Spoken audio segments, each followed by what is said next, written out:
Japanese helicopter carrier to tour South China Sea, Indian Ocean for 2 months.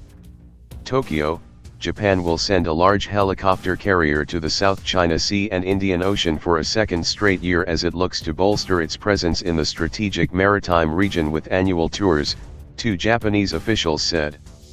This is part Japan's efforts to promote a free and open Indo-Pacific, said one of the officials, who has direct knowledge of the plan for a 2-month tour beginning in September.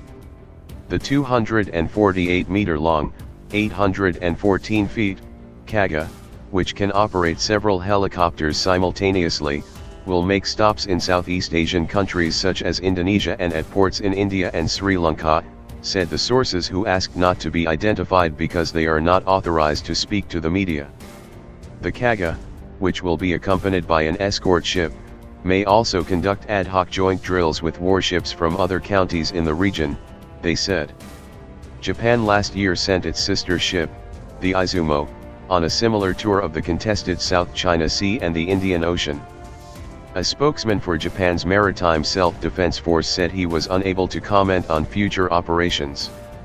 Japan's growing visibility in those waters reflects concern it shares with the United States over China's military presence in a region through which trade routes pass that are vital to the Japanese and U.S. economies.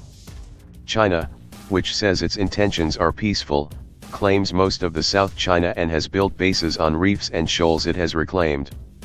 China has also increased naval operations in the Indian Ocean. The United States holds regular air and naval patrols in the South China Sea, saying it has to ensure freedom of navigation. In May, it changed the name of its military Pacific Command headquarters in Hawaii to Indo-Pacific Command to signal a broader regional strategy that has been promoted by Japan and Australia, stretching from the Western Pacific to the Indian Ocean.